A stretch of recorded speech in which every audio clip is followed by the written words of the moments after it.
gimana sih supaya pekerjaanku itu lebih mudah pakai komputer gitu ya. Um, yang standar dan semua orang sudah gunakan sekarang kan itu misal kayak ngetik pakai Microsoft Word atau pakai Google Docs kayak gitu ya. As simple as ngetik dulu kan juga pas sebelum zamannya pakai komputer, kalau ngetik kan sulit ya, harus tek tek tek tek tek gitu. Terus kalau salah gimana? Dihapus kan, nggak bisa backspace gitu kan. Tapi dengan adanya komputer kayak it's such a simple thing, but to me it's such a big deal gitu. Kayak bisa backspace gitu. You do something and then you can undo it. It kind of change the way I think gitu. Kayak aku jadi bisa mencoba sesuatu tanpa terlalu takut salah gitu ya, because that's also my weakness. Kayak nanti kalau sudah kejadian sudah salah gitu kan, we have to deal with the problems dari kesalahan itu kayak gitu. Jadi apa ya, kayaknya I guess I feel like I'm rambling, tapi kayak kesimpulanku adalah kamu selalu ada opening ya. Nah, soalnya itu kayak aku mikir dulu gitu kayak gimana yang jawabnya. Jadi dan jawabnya sambil ngomong aja. Coba caramu ya kan. Ngobrol ngomong aja terus sampai ketemu jawabannya. Tanya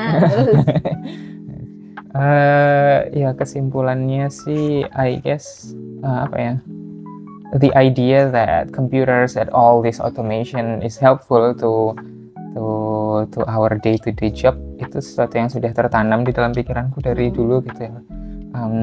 Cuman yang baru ketemu puzzle piece-nya adalah gimana sih actually taking advantage of that gitu, dari seseorang yang nggak pernah belajar coding, nggak tahu caranya nulis aplikasi dan sebagainya kayak gitu, dan males untuk kayak gitu. Ya udah ternyata pakai rumus-rumus di spreadsheet bisa kayak gitu. Jadi kayak awal-awal bikin kayak gitu di rumah kita itu basically kayak tiap kali nemu satu rumus baru di spreadsheet yang ternyata ada ya kayak gini gitu, itu kayak aku excited banget gitu. Misalkan pertama kali aku realize itu sih dari teaching report itu kan. Teaching report kan dulu docs kan, terus aku ngelihat aku juga gitu ya harus ngitung manual satu persatu pertemuannya dari teaching report. Atau bahkan sebelum itu kan ngitungnya bukan dari teaching report kan, ngitungnya dari tanda tangan di kartu itu kan. Tanda tangan di kartu yang di print gitu ya. Yeah, that's right gitu. Tapi terus kalau kartunya pas dibawa sama tutor gimana gitu kan. Dulu kan akhirnya pakai Google Docs gitu. Ya akhirnya kan pakai Google Docs, jadi diakses banyak orang. Nah terus setelah memperhatikan itu kan kamu dan juga aku juga sempat handle kan dulu kayak menghitung manual. You know what? Sih? Iya. You know what? Bukannya kayaknya dulu pas SMP aku pernah belajar rumus-rumus spreadsheet gitu kan. Kan ini harusnya bisa dihitung sama spreadsheet gitu. Ya udah akhirnya kita coba itu. Cuman ya langsung ketemu itunya sih. Negatifnya. Jadi mungkin kalau di docs kan mau enter itu gampang, mau di format ada bullet points kayak gitu kan bisa. Terus ya ternyata kalau mau enter tinggal alt enter aja gitu. The more you know. Terus kayak gitu. Nah dari situ ya terus semakin dikembangkan lagi ya. Terus aku notice ada rumus import range gitu. Jadi bisa spreadsheet ini ngakses ke spreadsheet yang lain kayak gitu. Jadi nggak harus dibuka satu persatu. Dulu kan sempat kayak gitu. Teaching reportnya tetap harus dibuka satu persatu. Jadi berapa tab kayak gitu terhitung, ya? Iya. Sekarang sudah jadi satu lagi dari satu dashboard kayak gitu. Nemunya dari mana? Itu kan banyak kan informasi di internet. Terus habis itu ketemu AI tuh. Ketemu AI. Was that ChatGPT? Yeah, for me it was ChatGPT. Jadi tinggal nanya, ada nggak sih rumus yang kayak gini gitu. Terus atau kalau nggak aku mau bikin kayak gini, itu pakai rumus apa kayak gitu. Nah, even asking that question to ChatGPT I think it needs skill. right? Because sometimes kalau pertanyaannya kayak rumit gitu kan gimana ya nanyainnya gitu ya. Kayak aku ada ide gitu tapi Menuangkannya ke menuangkannya kata-kata itu ke kayak kata-kata tuh gimana? kayak Ke gimana. prompt yang Ke jelas. promptnya kalau minta rumusnya langsung kayak gitu tuh seringkali ada error gitu. Nah, fun fact, spreadsheetnya Indonesia itu di Google Spreadsheetnya Indonesia itu ya, itu sedikit berbeda sama punya Amerika. Karena titik komanya. Jadi Indonesia kan itu ya 1 juta itu kan 1.000 gitu kan. Sedangkan kalau di bahasa Inggris kebanyakan kan 1,0000 gitu kan. Jadi kalau kita minta dibikinin rumus ke ChatGPT itu nanti yang di punya kita itu harusnya pakai titik koma. Tapi kalau dari ChatGPT itu ngasihnya selalu pakai koma. Gitu. Idenya datang dari mana? Aku aja nggak kepikiran kalau ada rumus yang bisa atau rumus itu exist gitu.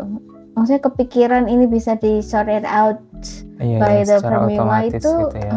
Itu datang dari mana? Dari mana ya? I don't know. I guess that's kind of my obsession. That's Is kind it of my hobby. innate? Maybe ya. I'm an innately lazy person.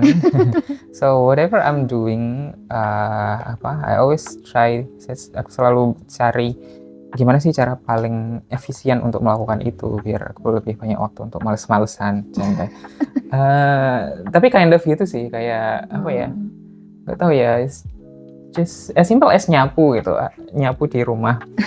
Like the only thing that makes it fun for me is membayangkan habis ini terus jalurnya ke sini gitu. Kayak kalau nggak gitu I cannot handle, kayak it's so boring to me. Kayak I don't know, banyak pekerjaan yang aku tuh males lakukan just because karena membosankan aja gitu. Tapi kayak usually yang bikin excited adalah figuring out how to do this as efficiently as possible, dan kalau berhasil ya aku tadi cepet banget gitu. Itu kayak seneng gitu. Jadi kayak kalau pas lagi nganggur ya kayak apa ya, aku kayak mikir ini gimana ya, ada nggak ya cara kayak gini gitu. Mungkin karena dari situ juga jadi terbentuk kayak ada intuisi gitu. Kalau kayak gini berarti cara shortcutnya itu kayak gini gitu, sistemnya tuh kayak gini gitu.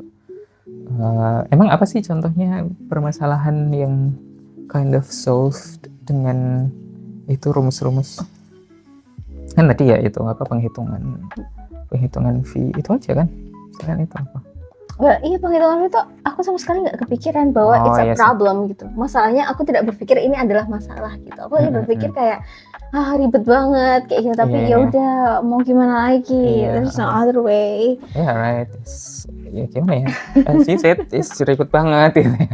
Jadi kalau ada kayak gitu selalu pikirannya gimana? Rambutnya. How do I simplify that gitu kan? Bagaimana cara menyederhanakannya? Dibikin sistem gitu ya. Maksudnya kita bisa ngambil ilmu dari satu bidang terus diaplikasikan ke bidang lain gitu kan. Misalkan aja kalau sebagai guru kita kan biasanya suruh bikin RPP kayak gitu. Jadi kita punya a big picture view gitu, kayak nanti yang mau dipelajari apa. Jadi ketika pas ngajar itu kita tinggal masuk ke detailnya aja. Di pertemuan ini kita fokus ke ini gitu. Nggak sambil mikirin nanti cukup nggak ya waktunya nanti. Jadi misal ya udahlah ini kita bikin rumus-rumus, bikin template, bikin apa, itu sangat-sangat repot dan butuh mikir dan harus kayak duduk nggak ngelakuin apa-apa, cuman fokus ke situ. But at least we are only doing it once.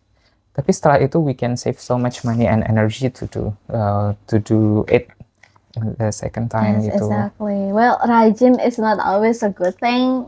Ya aku sometimes. Aku selalu punya perasaan gimana gitu sama orang yang terlalu rajin. Gimana? Ya maksudnya di satu sisi aku kayak iri sama mereka. Kayak they're capable of forcing themselves to do those things. Tapi di sisi lain juga aku ngerasa kayak aren't you wasting your energy? You know why? Gitu.